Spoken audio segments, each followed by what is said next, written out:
Good morning students. मैं doctor S A. Manjunath. First BSc के लिए जो फर्स्ट सेमेस्टर है, हिंदी के लिए 4 पीरियड है। उसमें 2 पीरियड के लिए मैं आपके सामने उपस्थित होता हूँ हिंदी पढ़ाने के लिए। तो इसमें जैसे कि आप लोगों को इसका सिलेबस प्राप्त हो चुका होगा।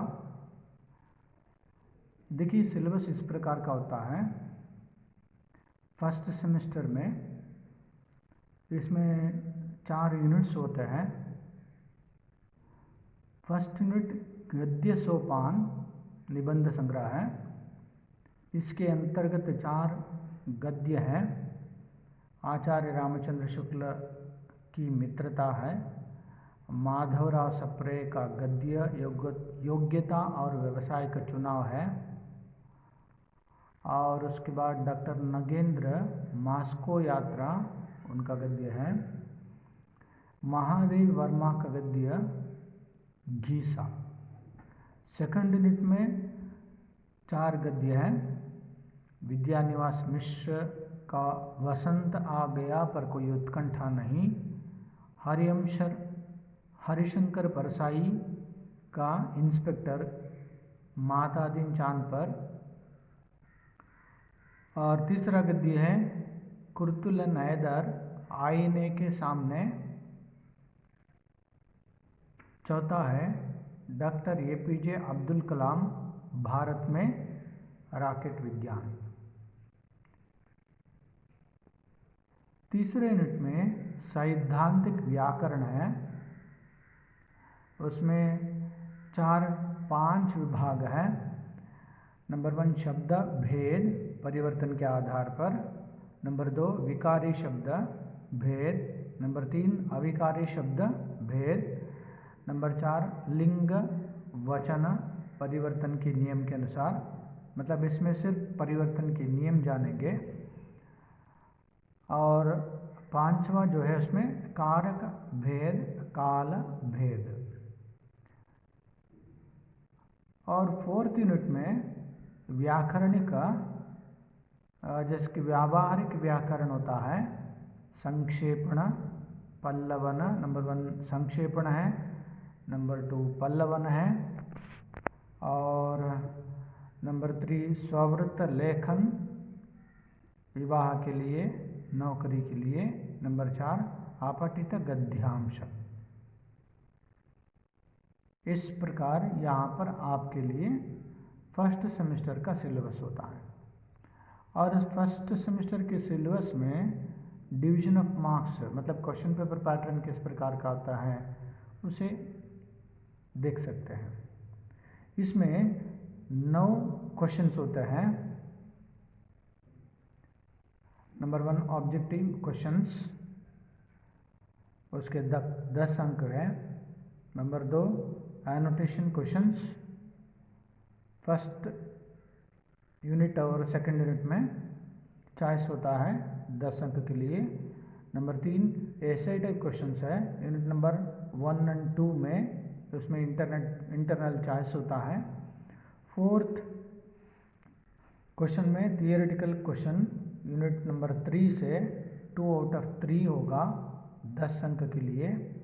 नंबर 5 में प्रीसिस राइटिंग, उसमें 5 अंक के लिए।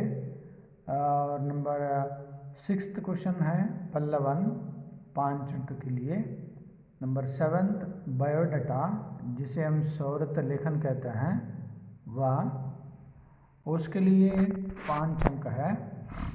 और एक पैसेज जो होता है उसका 5 अंक है। चेंज द जेंडर और नंबर, मतलब लिंग बदलिए वचन बदलिए। लिंग बदलिए उसके लिए 5 अंक है, वचन बदलिए उसके लिए 5 अंक है। तो इस प्रकार का यह पैटर्न होगा, मतलब सिलेबस और क्वेश्चन पेपर पैटर्न। तो मैं तुम लोगों के लिए फर्स्ट यूनिट और थर्ड यूनिट, जिसकी गद्य सोपान निबंध, इसमें 4 गद्य है, निबंध है, और उसके बाद सैद्धांतिक व्याकरण थियोरेटिकल ग्रामर जो कहते हैं उसमें 5 चैप्टर हैं, तो उसे पढ़ाने के लिए मैं आऊँगा।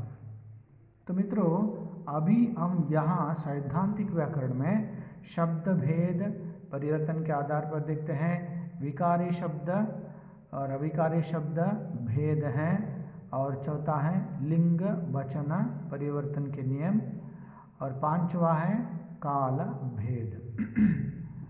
अभी हम शब्द भेदों के बारे में जानेंगे।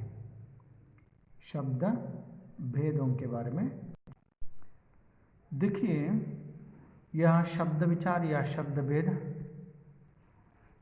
जैसे कि आप लोगों से बताया गया है, तो शब्द का अर्थ होता है सार्थक अर्थ देने वाले अक्षरों के समूह को शब्द कहते हैं, जिसकी उसकी अलग अलग परिभाषा होती है, और इस अलग अलग परिभाषाओं को यहाँ पर विस्तार से दिया गया है। विस्तार से शब्द की चर्चा यहाँ पर की गई है। फिर भी आप लोगों को अपना जो ग्रामर की पुस्तक जो है उसको देखना चाहिए, तो उसके अनुसार आपको जाना चाहिए। तो यह शब्द माने जैसे कि शब्द की, तो यहाँ पर हम यह समझ सकते हैं कि शब्द क्या है, शब्द के कितने भेद हैं, उससे सिर्फ इतना जानेंगे। शब्द क्या है? सार्थक अर्थ देने वाले अक्षरों के समूह को शब्द कहते हैं। सार्थक अर्थ देने वाले अक्षरों के समूह को शब्द कहते हैं। एक शब्द बनने के लिए बहुत से अक्षरों का मेल होना चाहिए, मतलब बहुत से अक्षर मिलना चाहिए। मिलने के बाद उसमें एक अर्थ निकलना चाहिए, वह अर्थ एक निश्चित अर्थ होना चाहिए, उसे शब्द कहते हैं। उदाहरण के लिए गाय एक शब्द है ना। इसमें बहुत से अक्षर होते हैं, ग प्लस आ प्लस य प्लस आ, इस तरह के बहुत से अक्षर होते हैं। इन बहुत से अक्षरों के मेल से एक रूप बना हुआ है, उसका एक अर्थ है। उसे मतलब गाय, तो गाय का ही उसमें अर्थ होता और किसी जानवर का अर्थ उससे नहीं निकलता। गाय मतलब गाय ही होगा, अर्थात निश्चित अर्थ। सो शब्द की परिभाषा यह होती है, मतलब उसका विस्तार से बताया जाता है। यहाँ पर जो दिया हुआ है उसका विवरण विस्तार से दिया हुआ है, मगर हम इसे संक्षिप्त रूप में यह जान सकते हैं कि शब्द का अर्थ क्या होता है या शब्द की परिभाषा क्या होती है, उसे देखेंगे। शब्द माने सार्थक अर्थ देने वाले अक्षरों के समूह को शब्द कहते हैं। इसमें इस परिभाषा में 2 पॉइंट्स हैं। सार्थक अर्थ देने वाले अक्षरों के समूह, सार्थक अर्थ देने वाले अक्षरों के समूह, मतलब कोई भी परिभाषा याद रखने के लिए उसकी जो पॉइंट्स जो है उसे याद रखना चाहिए। तो शब्द माने सार्थक अर्थ देने वाले अक्षरों के समूह को शब्द कहते हैं। जैसे कि बताया गया गाय, इसमें बहुत से अक्षर मिलते हैं, मिलने के बाद उसका एक रूप बनता है, रूप बनने के बाद उसका एक पर्टिकुलर मीनिंग होता है, उसी को हम शब्द कहते हैं।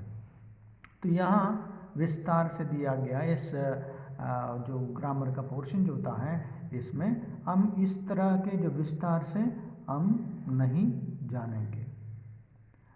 तो यहाँ तो शब्द की परिभाषा होगी। शब्द 8 प्रकार के होते हैं। शब्द के भेद मतलब शब्द 8 प्रकार के होते हैं। उसमें विस्तार से जाएंगे तो शब्द जैसे कि वर्गीकरण की दृष्टि से और परिवर्तन की दृष्टि से, उत्पत्ति की दृष्टि से, रूपांतरण के शब्द 3 प्रकार के होते हैं। शब्द 3 प्रकार के होते हैं। परिवर्तन के अनुसार शब्दों के प्रकार या व्याकरण के अनुसार शब्दों के प्रकार, उत्पत्ति के अनुसार शब्द के प्रकार, व्युत्पत्ति के अनुसार शब्द के शब्द प्रकार। तो यहाँ से उत्पत्ति के अनुसार शब्द 4 प्रकार के होते हैं, तत्सम, तद्भव, देशज, विदेशी, है ना। व्युत्पत्ति के अनुसार भी शब्दों के अलग प्रकार होते हैं। हम यहाँ व्याकरण के अनुसार शब्दों का अध्ययन कर सकते हैं। व्याकरण के अनुसार शब्दों का यहाँ अध्ययन कर सकते हैं, ठीक है। सो व्याकरण के अनुसार शब्दों के 2 भेद होते हैं। व्याकरण के अनुसार शब्दों के 2 भेद होते हैं, उनमें विकारी और अविकारी। विकारी और अविकारी। विकारी माने लिंग, विकारी माने परिवर्तित होने वाले, डिक्लाइनेबल, परिवर्तित होने वाले। कैसे? जिन शब्दों में लिंग वचन कारकों के अनुसार 3 पॉइंट्स हैं।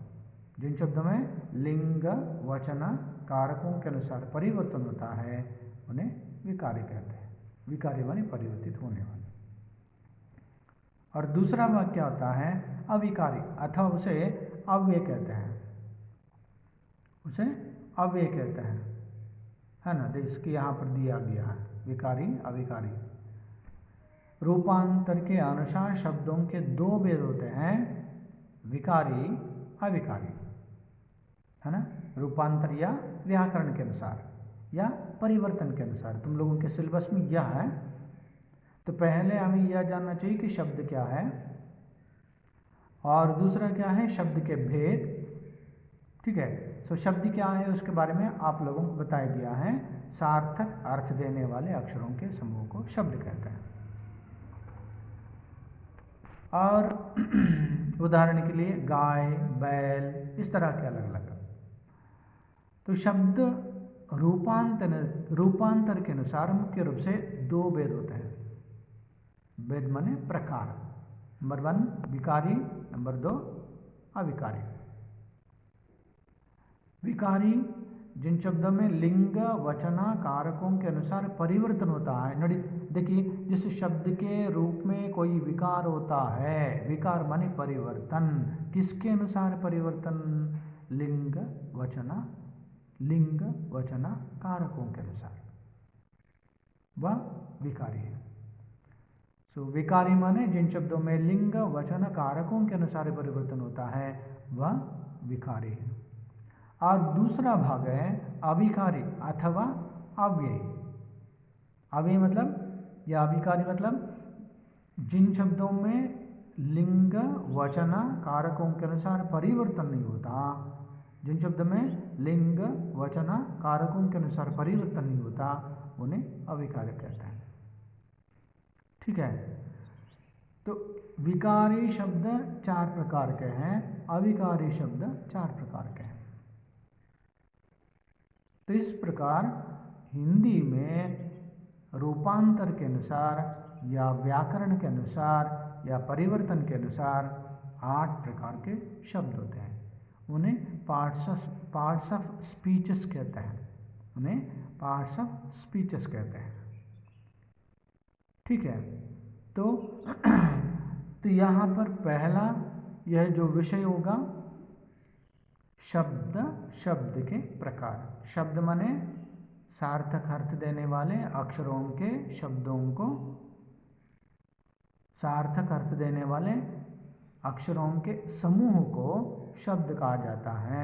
शब्द मुख्य रूप से 2 प्रकार के होते हैं। क्या है? विकारी अविकारी।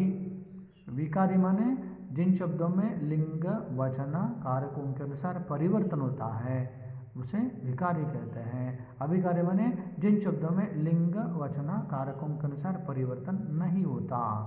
देखिए यहाँ पर हम देखें परिवर्तन कैसे होता है। उदाहरण के लिए एक शब्द है संज्ञा या असंज्ञा, ठीक है। तो उसका वह एक शब्द जिसकी संज्ञा का एक शब्द ले लेंगे लड़का। लड़का एक ही शब्द लिंग के अनुसार लड़का लड़की, वचन के अनुसार लड़का लड़के, कारकों के अनुसार लड़के ने लड़के को, लड़के से लड़के के लिए, इस तरह उसमें परिवर्तन होता है। अभिकारी में लिंग वचन कारकों के अनुसार परिवर्तन नहीं होता। तो इस प्रकार शब्द और शब्द के भेद। शब्द माने सार्थक अर्थ देने वाले अक्षरों के समूह को शब्द कहा जाता है। और शब्द मुख्य रूप से दो प्रकार के होते हैं। शब्द मुख्य रूप से दो प्रकार के होते हैं, उनमें विकारी और अविकारी। विकारी माने जिन शब्दों में लिंग वचन कारकों के अनुसार परिवर्तन होता है वह विकारी है। अविकारी माने जिन शब्दों में लिंग वचन कारकों के अनुसार परिवर्तन नहीं होता वे अविकारी है। तो यहाँ पर प्रश्न किस प्रकार का होगा? शब्द किसे कहते हैं? शब्द के भेदों को सोदाहरण समझाइए। यहाँ प्रश्न किस प्रकार का होता है? शब्द किसे कहते हैं? शब्द के भेदों को सोदाहरण समझाइए। तो हमें यहाँ पर क्या लिखना चाहिए? शब्द की परिभाषा लिखनी चाहिए, शब्दों के भेद लिखना चाहिए और उनका उदाहरण लिखना चाहिए। तो शब्द की परिभाषा क्या हो सकती है? सार्थक अर्थ देने वाले अक्षरों के समूह को शब्द कहते हैं। शब्द मुख्य रूप से दो प्रकार के हैं। शब्द मुख्य रूप से दो प्रकार के हैं। नंबर 1 विकारी, नंबर 2 अविकारी। विकारी जिन शब्दों में लिंग वचन कारकों के अनुसार परिवर्तन होता है वह विकारी है। जिन शब्दों में लिंग वचन कारकों के अनुसार परिवर्तन नहीं होता है वे अविकारी है। तो इसके लिए उदाहरण लिखना पड़ता है। विकारी 4 प्रकार के हैं: संज्ञा, सर्वनाम, विशेषण, क्रिया। अविकारी 4 प्रकार के हैं: क्रिया, विशेषण, संबंधबोधक, समुच्चयबोधक, विस्मयादिबोधक। इतना लिखना चाहिए। यह 5 अंक का प्रश्न होता है व्याकरण के शब्द और भेद के अंतर्गत। मित्रों, आज के लिए इतना काफ़ी है और अगले वीडियो में और एक विषय के साथ मैं आपके सामने उपस्थित होता हूँ।